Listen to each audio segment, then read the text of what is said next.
Yegani yaratquchi Abduri Yarmuhammad Jaloliddin Planlag'uchi Sajiya Islom tadqiqot markazi Mas'ul muharrirlari Dr. Abdul Aziz Rahmatullah Abduvali Sayed Korrektor Abduvali Sayed Bat va muqovil loyihaliguvchi A. Aqxon 4. İbadat faqatla Allohga tegishlidir.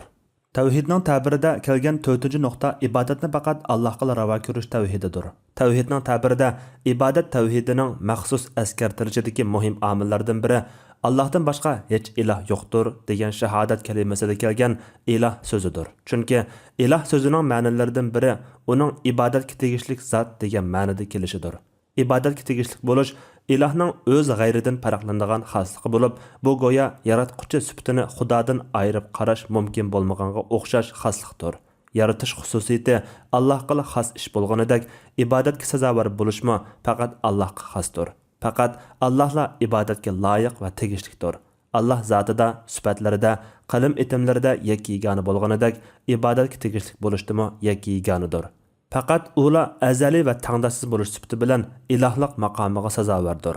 Bu xil tavhid bir qism olimlar tomonidan tavhidul uluhiyya, ya'ni ilohlikda yakkiganilik tavhidi degan nomlar bilan atalgan bo'lib, bu yana ibodat tavhidi, iroda tavhidi, g'oya tavhidi deganga o'xshash bir qator ismlar bilan ataladi. İbadat tavhidining ismi va nom atqida har xil atalg'ular mavjud bo'lsa-mu, uning ma'nosi xususida, ya'ni yegona Allohning ibodatga tegishli zot, ya'ni uning ma'bud barhaq ekanligida barliq islom ahli o'rtasida ixtilof yo'qdir.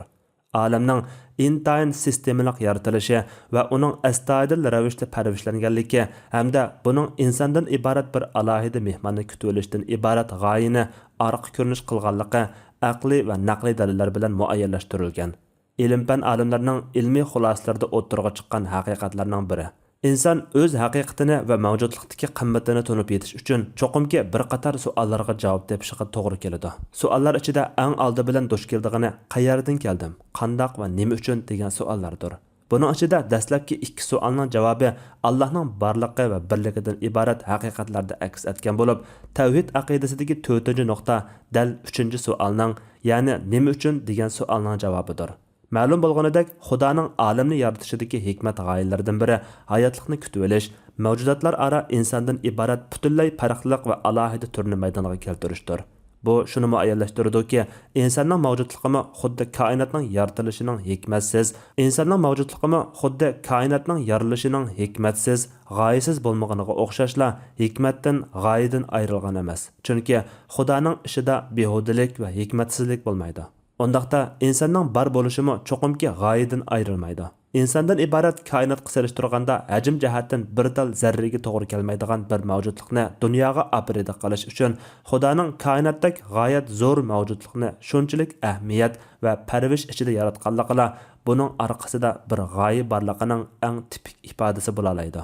Bo'libmi, boshqa jonliqlarga qaraganda insonning alohida xususiyatlariga ega bo'lishi, uningga aql va erkin iroda ato qilinganligi, uning tabiatida axloqiy qimmatlarni himoya qilish engi, yaxshilik va yomonlikqa qarata muhabbat nafrat tuyg'usi bo'lishi, adolatsizlik va go'zallikka intilish qatorliq qimmat qarashlarning ularning engida o'rtaq mavjud bo'lishi, hayotning tug'ilish bilan boshlanib, o'lim bilan oxirlashishining muqarrarligi qatorliqlar dunyo hayotining behudalikdan, g'oya va hikmatdan xoli emasligini ko'rsatib beradi.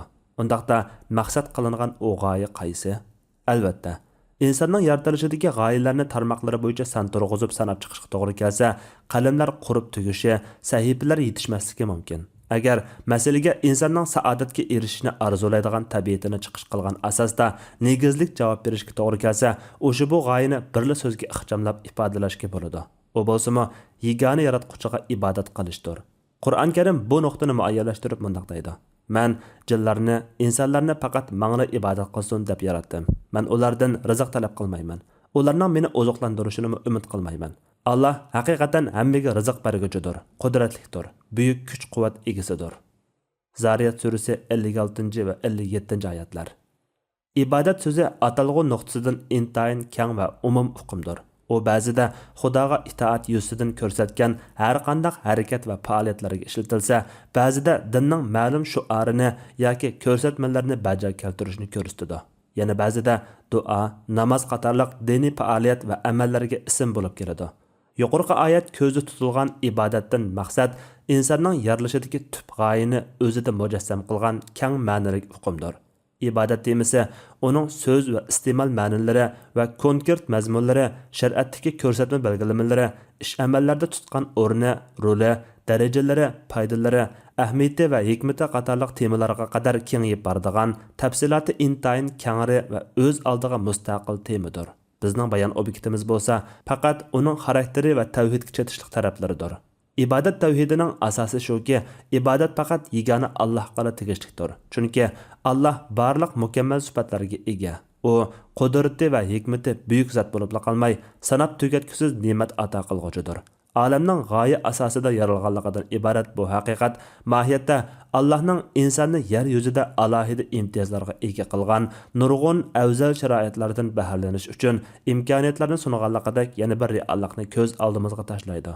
Mana bular Allohni eng oliy shaklda ulug'lashga tegishli zot ekanligining sabablaridan bo'lib, ibodat Allohni ulug'lashning yuqori chekidir. İnsanning aql egisi bo'lib yaralganligi va sanab tugatkusiz ne'matdan bahrlanguchi bo'lish sifati bilan Xudoga bo'lgan shukronasini ifodalashi hamda Xudoning mutlaq ustun va mutlaq mukammalligi oldida o'zining ojiz va tuvanligini ibodat asosida bildirishi intayin mantiqliq va tabiiy hodisdir. İmam Razi Allohning ibodatga tegishli ekanligi va uning ibodatga loyiq ekanligi xususida to'xtalgan so'zida mundaq deydi. Bilginki, Allah ibodatga tegishli zotdir. Chunki Allah moddiy va ma'naviy ne'matlarning hammani ato qilguvchi sifatiga ega. Allohning ibodatga loyiq bo'lishining dalili shuki, mavjudot ya muqarrar mavjudiyat va yoki mumkin mavjudiyat bo'ladi. Muqarrar mavjudiyat faqat birdir. Shunday ekan, muqarrar mavjudiyatdan tashqari barliq narsalar mumkin mavjudiyatdir. Mumkin mavjudiyatning bar bo'lishi uning barliqqa kelishiga ta'sir ko'rsatgan sababga qarashliqdir. Shunga mumkin mavjudiyatning hammasi vositalik yoki bevosita barliqqa kelgan bo'lishidan qat'iy nazar, hammasi muqarrar mavjudiyatning sababi bilan bar bo'lgan va shakllangan. Bandaning ilkidagi barliq ne'matlarimi mohiyatda Xudoning hosil qilib berishi bilan qo'lga kelgan bo'lib, demak, yaratibli tashlab qo'ymasdan atrofidagi sanab tugatkusiz narsalardan bahralanishiga qadar imkoniyat berishdek, ne'matni bu darajada chekiga yetkazib ato qilish faqat Xudodan yuz beradi. İbadatma mohiyatda chekiga yetgan ulug'lash usulidir. Shunga biz yuqorqilarni muayyanlashtirgan asosda shunda xulosa chiqaramizki, chekiga yetkazib ulug'lash faqat chekiga yetkazib ne'mat ato qilgan zotga tegishli bo'ladi. Bu bilan ibodatning faqat Allohga loyiq ekanligi muayyanlashadi. Shubhasizki, yaratquchidagi mukammallik va uningdagi tangdoshsiz ulug'liq uning ibodatga tegishli zot ekanligini muayyanlashtiradigan kuchli omildir. Allah ibodatga loyiq bo'lib qolmay, ibodatga faqat o'li tegishlidir. Yaratquchining ibodatga tegishli ekanligini tunib yetish uchun ibodatning xarakteri, ahamiyati va muddaosi haqidagi tushuncha aniq va sog'lom bo'lishi, uning usul qoidalari, din ko'rsatmalari bo'yicha to'g'ri shaklda olib berilishi lozim keladi. Buning uchun oldi bilan ibodatning xarakterini, ahamiyatini va uningdagi ma'no qimmatni to'g'ri tunishda cho'nqurlash lozim albatta. İbadat öz növbətində yaratquchiga loyiq banda bo'lishdir. Qur'on nuqtai nazariga ko'ra inson yer yuzini gullantirish, uni avatlashtirish, buzuqchilik va zulmdan xoli asosda uningda ilohiy adolatni barpo qilish qatorliqlar bilan vazifalangan. Qur'on tilida bu go'yo bir amonat misoli bo'lib, amonatga ega chiqish uning insonlik hamda bandalik vazifalaridan biri. Vazifa mas'uliyat demakdir. Bandalik, mas'uliyat va salohiyatlarning hammasi mohiyatda ibodat hukmi doirasidagi ishlar bo'lib, biz bu nuqtalarni tuvandagi oyatlardan suzib olaymiz. O'z vaqtida Parvardigoring farishtalarga "Men yer yuzida bir xalifa yarataman" degan edi. Baqara surasi 30-oyat. Allohdan boshqa hech ma'bud barhaq yo'qdir. U sizlarni tuproqdan yaratdi. Sizlarni zaminni ovotlashtiruvchi qildi. Hud surasi 61-oyat. Mutlaq hukmronlik egasi bo'lgan Alloh eng buyukdir. U hamma narsaga qodirdir. U sizlarni qaysonlarning amallarining eng yaxshi ekanligini sinash uchun o'limni va hayotlikni yaratgan zotdir. Mulk surasi 1 va 2-oyat. Shubhasizki, biz amonatni osmonlarga, zaminga va tog'larga tangladik. Ular uni ustiga elishdan bosh tortdi. Uningdan qo'rqdi. Inson bo'lsa uni zimmasiga oldi. Ahzob surasi 72-oyat. Shubhasizki, Allah sizlarni amonatlarni egasiga qaytarishga, kishilar orasida hukm qilganda adil hukm qilishga buyuradi. Nisa surasi 58-oyat. Ey insonlar, taqvodorlardan bo'lishinglar uchun sizlarni va sizlardan burunqilar, ya'ni o'tgangi ummatlarni yaratgan Parvardigoringlarga ibodat qilinglar.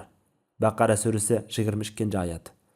İbadat gerçi birer dini belgilemelarda yoki birer shar'iy buyruqning taqozosi asosida ishga oshirilishi bilan maydonga keladigan harakat faoliyatlarga ishlatiladigan bo'lsa-mu, biroq u singib boralaydigan doira, nuqul belgilama va ko'rsatmalar asosidagi amallarga cheklanib qolgan emas. Mohiyat jihatdan ilib aytganda, ibodat inson hayotining barliq taraflarini o'z ichiga oladi. Haqiqiy ma'nodagi ibodat Xudoga bo'lgan yuksak tunishdan, ishonch va sevgidan kelib chiqqan va inson faoliyatida ixtiyoriy shaklda aks etgan barliq harakat, amallarning yig'indisidir. Bu yana o'z navbatida Xudodan iborat buyuk haqiqat o'rtasidagi rishtani kuchaytirish va uningla mamnunligini qozonish ko'zlangan ulug'vor itoatdir.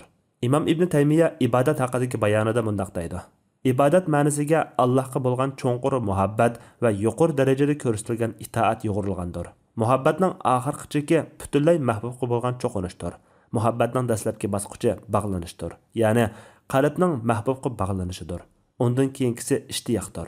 Ya'ni qalbning mahbubga intilib turishidir. Undan keyingisi savdolikdir. Ya'ni sevgining butunlay qalbni qoplashidir. Undan keyingisi ishqdir. Uningmi eng oxirgi cheki bo'lsa mahbubga cho'qinishdir. U yana mundaq deydi: İnsanның nafratlanadigan biriga butunlay taslim bo'lishi uningga ibodat qilgani hisoblanmaydi. Shunaqla suyib, ammo uningga butunlay taslim bo'lmasa, yanala uningga ibodat qilgan sanalmaydi.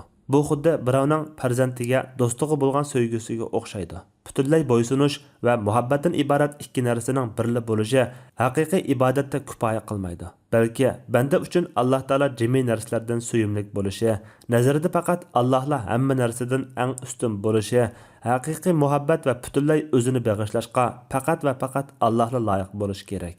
İbadat yana yaratquchiga bo'lgan haqiqiy ulug'lash va cheksiz hurmatning amaliy ifodalanishi bo'lish bilan birga haqiqiy qo'lchilik ko'rsatishning faqat Allohga tegishlik va arziydiganligini tunib yetishdan kelgan yuksak angdir. Imom Yusuf Qaradaviy mundaq deydi: Allohga butunlay taslim bo'lishning tub asosi uning yakki yeganiligiga, mavjudlikdagi hamma narsaning uning bo'ysundirishi ostida ekanligi, mavjudlikda nimiki bo'lsa hammasining uning bandasi va maxluq ekanligi, hammaning uning qudrati va saltanati ostida ekanligi qatorliqlarga bo'lgan angliq bir tuyg'uning inkosidir. İbadat yana inson hayotidagi har bir harakatga, hatto olgan har bir nafasga qadar ma'no qatadigan yoshirin kuchdir. U inson faoliyatining tashqi ko'rinishlaridan sirt ichki muddaosini, niyat iqbolini, maqsad g'oyalarini o'z ichiga oladi. Hayotning har bir inchki halqalariga qadar singib boradi. Shunga uning simolarini din olib kelgan barliq ko'rsatmalarda, harakat faoliyatlarida tepish mumkin. Din inson hayotini ilohiy nizam asosida tartibga solish, inson bilan inson o'rtasidagi, Xudo bilan inson o'rtasidagi munosabatni to'g'ri shaklda qurib chiqish va saodat yo'liga yetaklash uchun kelgan ilohiy sistema desak, ibodat mazkur sistemaning hayotiy kuchidir, harakatga keltiruvchi ruhidir. Ibodatning xarakteri shuki, u insonga Xudo haqida uningga loyiq pozitsiya tutishni, yaralg'uvchilarga uningga loyiq maydon tutishni ta'lim berdi. Mana bu ma'nodagi ibodat dal Qur'on o'ttirg'a qo'ygan insonning yarilishidagi g'oyaning obrazidir. Ibodat Xudoning haqiqiy ulug'ligiga va tangdasiz qudratiga bo'lgan cho'nqur qanoat, sevgi va itoatning real hamda amaliy ifodasidir. U yana Xudoning insonni barliqqa keltirish bilan birga uningga sungan sanoqsiz ne'matlarga va mehr shafqatiga qilingan yuksak oliy ehtiromdir. Imom Qaradaviy mundaq deydi: Allah'ını suyuşning yildizi uning insonga qilgan marhamati, in'omi, ko'ynishi va mehr shafqatiga bo'lgan tuyg'udir. Uning go'zalligi va mukammalligiga bo'lgan cho'nqur tunishdir. Shunga kim xayrlikni yaxshi ko'rgan bo'lsa, Alloh uning ato qilguvchisi va egasidir. Kim go'zallikni so'ygan bo'lsa, Alloh go'zallik manbasidir. Kim mukammallikni so'ygan bo'lsa, haqiqiy mukammallik faqat Allohning mukammalligidir. Kim o'zini yaxshi ko'rsa, Alloh uning yaratquchisidir. Kimki Allohni taniydi ekan, u Allohni yaxshi ko'rmay qolmaydi. Allohni yaxshi ko'rishning darajasi bo'lsa, uningga bo'lgan tunishining qaysi darajada bo'lishiga bog'liq. İbadat yana insonni o'z bo'yinturuqi ostiga elib oladigan nafs xohishidan tortib, toki o'ziga o'xshash yaralish tabiatiga ega barliq narsalarga tiz cho'kish, bosh egish, cho'qinish va uning roziligini qo'lga keltirishga urinish qatorliq moddiy yoki ma'naviy qo'lliqdan hamda uning asoratlaridan qutulishning, hur va ozod bo'lishning yagona yo'lidir. Konkretlashtirib aytganda, yaralg'uvchilarning hech biri haqiqiy ma'nodagi ulug'lashga va ta'zim bajo keltirishga arzimaydi. Chunki ularning hammasi yaralgan bo'lish va mavjudlikqa kelishning muqarrar mavjudiyat tarafidan kelgan qarorning natijasi bo'lish jihatlarida inson bilan farqsiz. Shunga tiz bukishga, qudrati va saltanati oldida o'zini tuvan va ojiz tutishga eng tegishlisi faqat yegona Allohdir.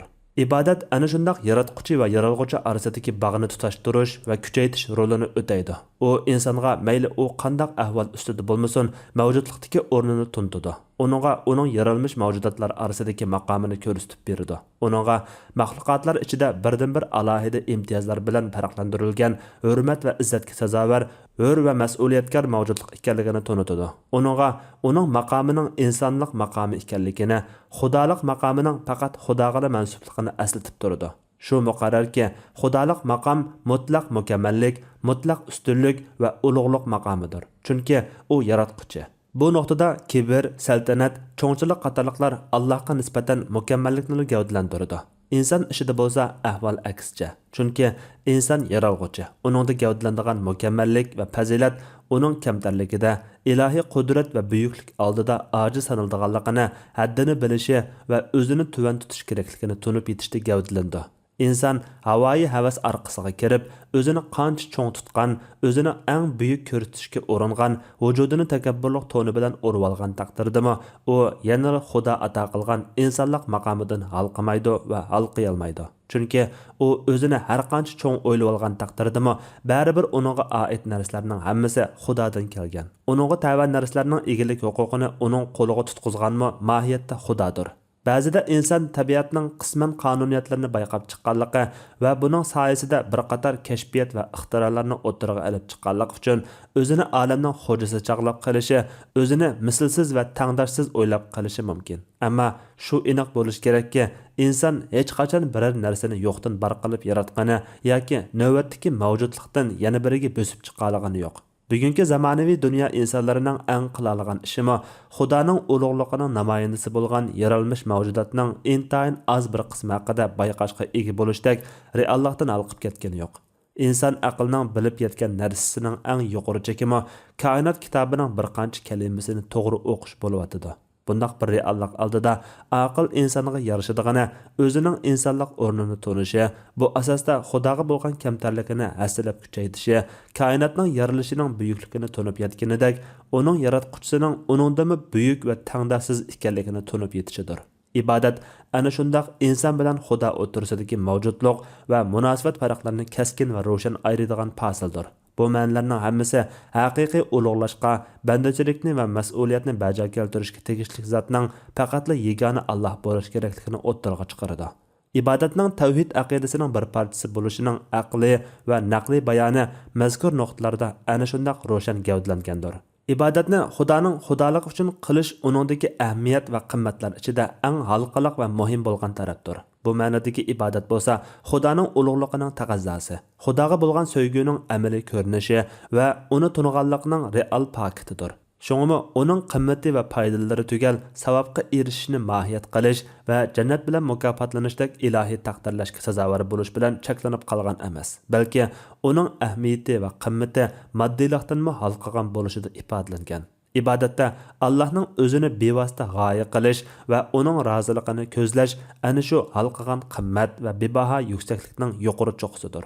Samimiyat yo'g'rilgan amallarning, ixlosliq ajr mehnatlarning mevasi bo'lgan moddiy va ma'naviy natijalar Alloh huzuridan oladigan fayz, uningdan keladigan saodat, sharaf va zafarlar hammasi ana shu inson vujudiga yiltiz tortgan ibodatgo'ylik ruh, amaliy ibodatlik hayot orqali qo'lga kelgusidir. Mana bular Qur'ondagi ular faqat dinni Allohga xos qilgan, haq diniga e'tiqod qilgan holda Allohga xolis ibodat qilishga buyurildi. Bayyina surasi 5-oyat degan oyatda ko'zda tutilgan ma'nolardan biri.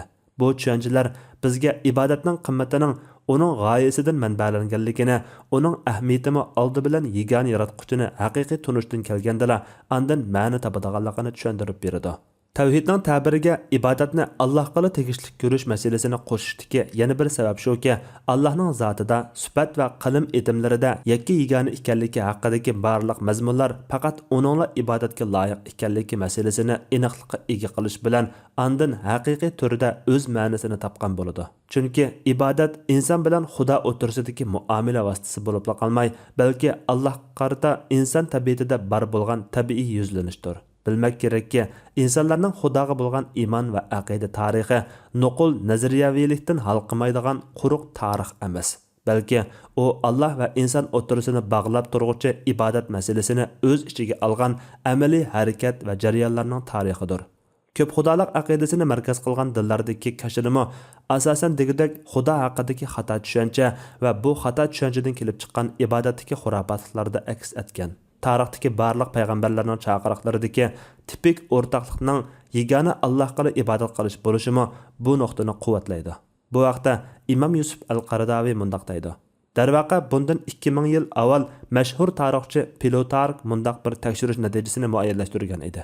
Tarixda sepilsiz shaharlar, podshohlarsiz, boyliqsiz, madaniyat va teatr mavjud bo'lmagan yurtlar bo'lgan bo'lishi mumkin. Ammo inson avlodi mushu chaqqa kelib ibodatxonasiz shaharni yoki ibodat ahli bo'lmagan biror xalqni ko'rib boqmadi.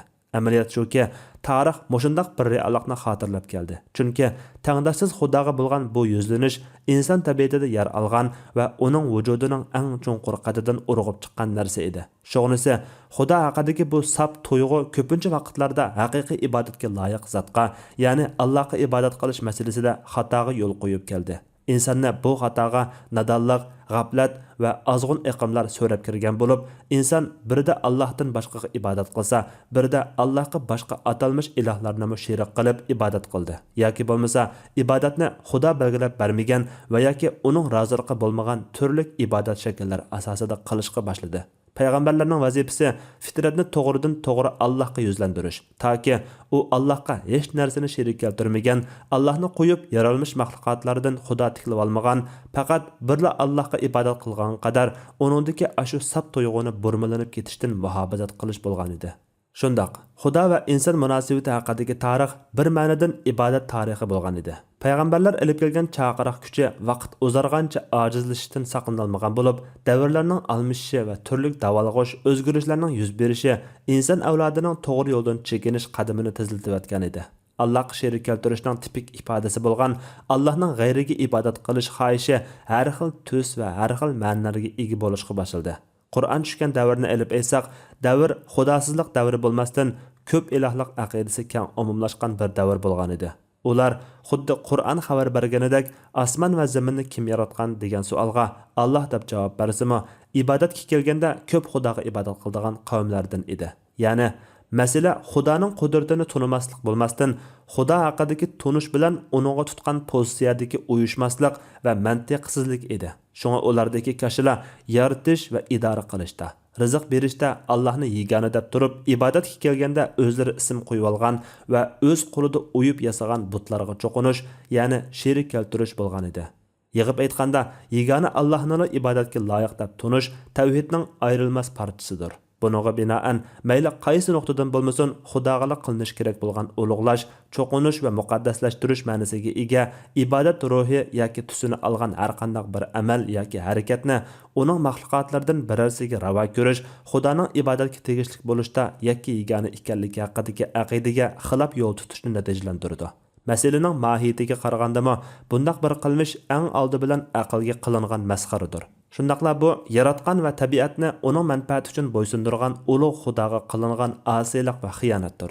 Prinsip jihatdan olib aytganda, ibodatni uningdan boshqaga ravo ko'rish dalillar muayyanlashtirganidek Allohning hamma jihatdan yakka yegani bo'lish o'lchimini buzib tashlaydigan muhim halqidir. Chunki Allohning sheriki bo'lishi dalillarda ko'rsatib o'tilganidek har jihatdan mumkin emas va tavhid taqozolariga ziddir.